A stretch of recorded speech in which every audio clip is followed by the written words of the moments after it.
Сегодня собираюсь обрезать будлеи и решил, что стоит снять об этом небольшое видео. Возможно, кому-то оно будет полезным. Но, как всегда я говорю, не стоит смотреть блогеров каких-то, запоминать, как они делают. Важно научиться понимать растение, как оно устроено, как оно растет, как оно цветет. И когда вы научитесь это понимать, для вас все станет просто и понятно. И вот будлея как раз в этом плане очень хороший пример.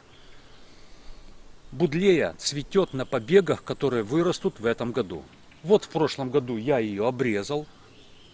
За прошлый сезон вырос вот такой длиннющий побег, где-то 2 метра высотой, на котором образовались вот эти великолепнейшие соцветия летом. Летом она цвела. Будлею можно выращивать как угодно. Кто-то любит огромные, большие кусты, кто-то даже выращивает ее на штамбе, но мне нравится обрезать ее очень коротко. В результате вырастает за сезон довольно компактный куст, который хорошо обильно цветет. Что нам понадобится для обрезки? Я пользуюсь вот таким вот веткорезом. Очень удобный инструмент. Кому-то, возможно, понадобится секатор. Возможно, если ветки очень толстые, старые.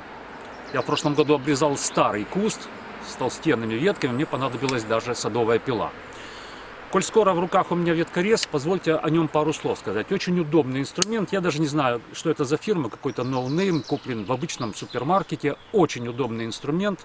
Легко срезает довольно толстые ветки. Но не подходит для обрезки всех культур. Вот с будлеей прекрасно будет работать.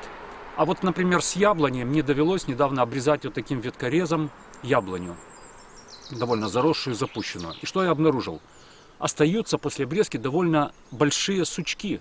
А это недопустимо на плодовых деревьях, потому что сучок — это, как правило, будущие проблемы. Там может дупло образоваться, он загнивать может начать. Поэтому мне пришлось эти сучки потом дополнительно обрезать еще садовой пилой, аккуратно, чтобы, в общем, по всем правилам обрезка произошла. Поэтому имейте в виду, инструмент удобный, но не для всех культур. Итак, приступаем. Я сказал, обрезать я люблю коротко. Что это значит? Вот смотрите, результат прошлогодней обрезки. Вот я ее срезал от земли на вот такую высоту. И здесь проснулись почки, на вот этой даже уже старой древесине проснулись почки, и она отрастила новые побеги. Как я сказал, вот они за сезон выросли где-то 2 метра, а то и больше. И на их концах образовались прекрасные цветы. Поэтому сейчас, в этом году, я, в принципе, такую обрезку повторю. Можно срезать, опять же, на такой же уровень. Даже из старой древесины проснутся почки. Но я все-таки оставлю вот эти молодые побеги. Но оставлю на каждом буквально по одной, может быть, по 2 почки. За дело!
Итак, что же мы получили в результате такой обрезки? Вот такие короткие пенечки, на каждом из которых есть 1-2 почки. Из этих почек вырастут ветви в этом сезоне, И к лету на них появятся вот эти великолепные, красивые соцветия будлеи Давида. На мой взгляд, у такой обрезки два основных преимущества. Первое, вы в результате получите довольно компактный куст, за которым будет просто ухаживать. И хотя будлея Давида, в общем-то, малоуходное растение, какой ей нужен уход? Рекомендуется вот эти соцветия, когда они отцветают, их удалять, чтобы был более аккуратный вид, не такой неряшливый у куста. Плюс, удаляя вот эти отцветшие соцветия, вы как бы провоцируете растение на то, что оно выпускает новые соцветия, таким образом удлиняя вот этот вот период цветения. Ну и второе преимущество в том, что если вы живете в регионах, где зимы морозные и боитесь, что ваша будлея вымерзнет, вы можете вот так обрезать не весной коротко, а осенью. И, естественно, вот такие пенечки, в общем-то, укрыть на зиму не составляет никакого труда. И ваша будлея прекрасно перезимует и весной начнет отрастать. Здесь, в этом регионе, зимы теплые. Морозы, если и бывают, там, минус 5 градусов, и то так, 1-2 ночи. Поэтому здесь я оставляю будлею зимовать просто необрезанной. Мне кажется, что в саду даже зимой должны быть какие-то растения, которые украшают этот сад, потому что голый сад зимой не очень красиво выглядит. Ну а здесь, как вы уже поняли, будлея Давида даже остается вечно зеленый.